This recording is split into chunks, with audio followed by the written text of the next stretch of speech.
ہمارے لیے آج کی انجیل مقدس متی کی انجیل اس کے 15ویں باب میں سے۔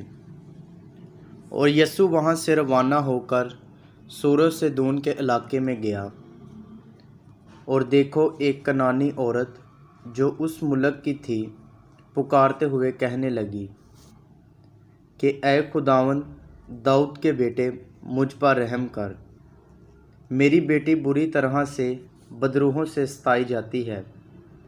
مگر اس نے اسے کچھ جواب نہ دیا۔ تب اس کے شاگردوں نے پاس آ کر اس کی منت کی اور کہا کہ اسے رخصت کر، کیونکہ وہ ہمارے پیچھے چلاتی ہے۔ اس نے جواب میں کہا کہ میں اسرائیل کے گھرانے کی کھوئی ہوئی بھیڑوں کے سوا اور کسی کے پاس نہیں بھیجا گیا۔ لیکن وہ آئی اور اسے سجدہ کر کے کہا، اے خداوند میری مدد کر۔ اس نے جواب میں کہا کہ بچوں کی روٹی لے کر پلوں کو ڈال دینی مناسب نہیں۔ تو اس نے کہا، سچ ہے اے خداوند، کیونکہ پلے بھی ان ٹکڑوں سے کھاتے ہیں جو ان کے مالکوں کی میز سے گرتے ہیں۔ اس پر یسوع نے جواب میں اس سے کہا، اے عورت، تیرا ایمان بڑا ہے، جیسا تو چاہتی ہے تیرے لیے ویسا ہی ہو۔ اور اسی گھڑی اس کی بیٹی نے شفا پائی۔ پاک کلام کے پڑھے اور سنے جانے پر خدا کی برکت ہو، خدا کا شکر ہو۔ باپ اور بیٹے اور روح القدس کے نام میں آمین۔ مسیح یسوع میں میرے عزیز بھائیوں اور بہنوں اور پیارے بچوں، آپ سب کو کراچی پاکستان سے شوکت بھٹی کا سلام و پیار پہنچے۔ آج سال کا 20واں اہم اتوار ہے، اور آج کی پہلی تلاوت اشعیاء نبی کے صحیفے سے لی گئی ہے، جس میں خدا نے کہا کہ وہ غیر اقوام کو اپنے گھر، پردیسیوں کو اپنے گھر میں لائے گا۔ اور آج کی انجیل مقدس میں یہ تحریر، یہ نبوت، یہ فرمان پورا ہوا۔ میرے عزیزو، آج کی انجیل مقدس بمطابق مقدس متی 15 باب 21 تا 28 آیت سے لی گئی ہے، جس میں کنعانی عورت کی بیٹی کی شفا کا ذکر ہے۔ اور یہ معجزہ مقدس مرکز 7 باب 24 تا 30 آیت میں بھی لکھا گیا ہے۔ اگر ہم پڑھتے ہیں تو لکھا ہے کہ یہ واقعہ سور اور سیدا کے درمیان ہوا۔ بائبل مقدس میں سور اور سیدون، ان دونوں شہروں کا ذکر بار بار پایا جاتا ہے کہ جلیل کے کنارے بسے ہوئے وہ شہر ہیں جہاں کی اکثریت غیر اقوام ہے، بالکل ویسے ہی جیسے ہم پاکستان میں رہتے ہوئے غیر اقوام کے درمیان رہ رہے ہیں۔ اور بالخصوص ان دنوں میں پوری قوم غم میں ڈوبی ہوئی ہے۔ ہم غمگین ضرور ہیں، اداس ضرور ہیں، پریشان ضرور ہیں، لیکن نا امید نہیں۔ ہمارا توکل خداوند یسوع المسیح پر ہے، کیونکہ وہی ہمیں نجات دیتا ہے، وہی ہمیں دشمنوں کے شر سے، وہی ہمیں دشمنوں کے واروں سے، وہی ان کے برے منصوبوں سے ہمیں بچائے گا اور ہماری حفاظت کرے گا۔ میرے عزیزو، بڑا اچھا لگا مجھے کہ ایک طرف تو لوگ احتجاج کر رہے ہیں جو واجب ہے، لیکن دوسری طرف ہم نے دیکھا کہ اسی گرجا گھر میں جس میں لوگوں نے آگ جلا دی اور مقدس بائبل کو، گیتوں کی کتابوں کو اور دیگر مقدس کتابوں کو، دیگر پاک اشیاء کو جلا کر راکھ کر دیا، چرچ کو جلا کر پھونک دیا، صلیبیں توڑ دیں، لیکن اسی راکھ کے ڈھیر پر بیٹھ کر، گھٹنے ٹیک کر، خدا کے حضور اپنے ہاتھ اٹھا کر دشمنوں کے لیے دعا کی، ان پر رحم کی دعا کی، ان پر فضل کی دعا کی، انہیں معاف کیا اور ان سے، خدا سے ان کے لیے معافی چاہی، خدا سے رحم چاہا۔ اور یہی وہ مسیحی طرز عمل ہے جو ہمیں دوسروں سے ممتاز کرتا ہے۔ میرے عزیزو، اس وقت وہ دونوں شہر یعنی سور اور سیدون خدا کے معجزے اس میں ظاہر ہوئے۔ اے کورزین تجھ پر افسوس، اے بیت صدا تجھ پر افسوس، کیونکہ یہ معجزے جو تجھ میں کیے گئے اگر سور اور سیدون میں کیے جاتے تو وہ ٹاٹ اوڑھ کر اور خاک میں بیٹھ کر کب کی توبہ کر لیتے۔ میرے عزیزو، سور میں کینانی عورت کی بیٹی کی شفا کا معجزہ انجیل مقدس میں لکھا گیا ہے، لیکن سیدون میں یسوع المسیح نے کیا تعلیم دی اور کون کون سے معجزے کیے، ان کا ذکر انجیل مقدس میں نہیں لکھا گیا۔ اور خدا یسوع مسیح سور کے علاقے میں ایک گھر میں داخل ہوا اور نہیں چاہتا تھا کہ کوئی اسے جانے۔ لیکن میرے عزیزو، فی الفور ایک عورت جس کی چھوٹی بیٹی میں ناپاک روح تھی، خدا یسوع المسیح کا سن کر اس گھر میں داخل ہوئی۔ میرے عزیزو، اس عورت میں 4 ایسی باتیں تھیں جن کی بنا پر وہ خداوند یسوع المسیح کے پاس نہیں پہنچ سکتی تھی۔ اس کا پہلا عورت ہونا ہی اس کی راہ کا رکاوٹ تھا۔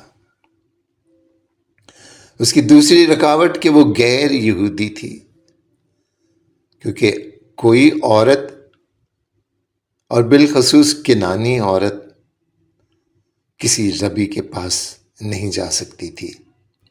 یہودی ربی عورت سے بات نہیں کر سکتے تھے، اسے معیوب سمجھا جاتا تھا، اور غیر یہودی سے تو قطعاً نہیں۔ اور اس کا تیسری رکاوٹ غیر اقوام تھی وہ، اور چوتھی رکاوٹ فنیکی سریانی بھی تھی۔ میرے عزیزو، دوسرے مقابین میں لکھا ہے کہ یہودی اور فنیکی سریانیوں میں آپس میں جانی دشمنی تھی، وہ ایک دوسرے سے کبھی نہیں مل سکتے تھے۔ اور ایسے میں یہ عورت خدا یسوع مسیح کو پکارتے ہوئے اس گھر میں داخل ہوئی، اور شاگردوں نے اسے منع کیا، اسے خدا یسوع المسیح کے پاس نہ پہنچنے دیا۔ میرے عزیزو، بہت سارے غیر اقوام خدا یسوع المسیح کے پاس آنا چاہتے ہیں، لیکن ہمارے رویے اور ہمارے ڈر و خوف کی بنا پر شاید ہم ان سے نہیں مل پاتے، اور ہم انہیں خدا یسوع مسیح سے ملنے سے روک دیتے ہیں۔ لیکن اس عورت نے ہر رکاوٹ کو عبور کیا، اور اس نے کہا کہ اے خداوند داؤد کے بیٹے، مجھ پر رحم کر۔ یوں وہ پہلی انسانی گواہ بن گئی جس نے اسے خداوند کہا داؤد کے بیٹے کہا، اس کے اپنوں نے اسے قبول نہ کیا، لیکن ایک غیر اقوام، ایک فنیکی سریانی دشمن عورت نے اسے پہچانا اور اس کی گواہی دی کہ وہ خداوند ہے، داؤد کا بیٹا، اور اس نے رحم کی التجا کی۔ لیکن میرے عزیزو، اسے کوئی جواب نہ دیا گیا، اور جواب نہ ملنے پر وہ خاموش نہ رہی، بلکہ اس نے اور زور سے اسے پکارا۔ یوں اس نے ہمیں دعا کرنے کا ایک اعلیٰ نمونہ سکھایا۔ ہم اکثر جب دعا کرتے ہیں اور ہماری دعا کا جواب نہیں ملتا تو ہم مایوس ہو جاتے ہیں، متبادل راستے ڈھونڈتے ہیں، غیر مسیحی عقائد اپنا لیتے ہیں، پیروں فقیروں کی مدد کو دوڑ جاتے ہیں، خدا سے ناراض ہو جاتے ہیں اور دعا کرنا ہی چھوڑ دیتے ہیں۔ اس کی آہ و فغاں سن کر شاگردوں نے منت کی کہ خداوند اسے رخصت کر، یہ ہمارے پیچھے چلاتی ہے۔ تو میرے عزیزو، جب کبھی آپ کی راہوں میں رکاوٹیں آئیں تو آپ نے اپنی دعا کو اور زیادہ بڑھا دینا ہے۔ خداوند یسوع نے کہا شاگردوں سے، اس عورت سے نہیں، میں اسرائیل کے گھرانے کی کھوئی ہوئی بھیڑوں کے سوا کسی اور کے پاس نہیں بھیجا گیا۔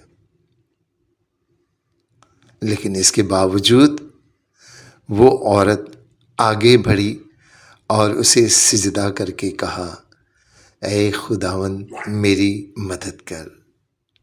منت کی کہ اس کی بیٹی کو بدرو ستاتی ہے، اس پر رحم کرے۔ تو میرے عزیزو، خداوند یسوع مسیح نے ایک بات کہی جسے سن کر شاید کوئی اور ہوتا تو مایوس ہو جاتا، بے دل ہو جاتا، غصے میں آ جاتا۔ خداوند یسوع نے کہا کہ لڑکوں کی روٹی پلوں کو دینا روا نہیں۔ لیکن اسی جواب میں، اسی بات سے، اس نے حلیمی اور فروتنی سے، خداوند یسوع مسیح کی کہی ہوئی بات سے ہی اپنے لیے شفا ڈھونڈ لی، اپنی بیٹی کے لیے رحم پا لیا۔ اس نے کہا کہ پلے بھی مالکوں کی میز سے گرے ہوئے ٹکڑوں سے اپنا پیٹ بھر لیتے ہیں۔ میرے عزیزو، یوں دعا کرنے کا ہمیں اعلیٰ نمونہ ملا، اور خداوند یسوع المسیح نے کہا کہ جا، تیرے ایمان نے تجھے اچھا کر دیا، تیری بیٹی شفا پا گئی۔ میرے عزیزو، اس بیٹی کو خداوند یسوع مسیح نے کبھی نہیں دیکھا، اس بیٹی کا ایمان بھی خداوند یسوع مسیح پر غالباً نہیں ہوگا، لیکن ایک ماں کی ایمان کی بدولت خداوند نے اسے شفا دی۔ میرے عزیزو، ہمارے ایمان کی بدولت بھی بہت سارے لوگ شفا پا سکتے ہیں۔ اس تڑپتے ہوئے، اس غمزدہ اور رنجیدہ ماحول میں ہمارے ایمان سے غیر اقوام خداوند یسوع مسیح کو پا سکتے ہیں، اس پر ایمان لا سکتے ہیں۔ ہو سکتا ہے ان کا ایمان ہمارے ایمان سے بھی دگنا ہو، زیادہ بڑا ہو، جس طریقے سے خداوند یسوع مسیح نے کہا کہ ایسا ایمان میں نے اسرائیل میں بھی نہیں دیکھا۔ اس لیے میرے عزیزو، خداوند پر ایمان رکھیں، ہر حالت میں، دکھ ہو، غم ہو، مصیبتیں ہوں، اپنے مسیحی چال چلن کو ترک نہ کریں۔ اپنی اچھی عادتوں کو دوسروں کی بری عادتوں سے ٹریڈ نہ کریں، ان سے تبادلہ نہ کریں، بلکہ اپنی اچھی عادتوں سے، اپنے ایمان کی مضبوطی سے، خدا کے ساتھ رہ کر اپنا بھروسہ، اپنا ایمان دوسروں پر ظاہر کریں، تاکہ لوگ ہمارے کاموں سے جانیں کہ ہم اس کے شاگرد ہیں۔ خدا ہم سب کو برکت دے، آمین۔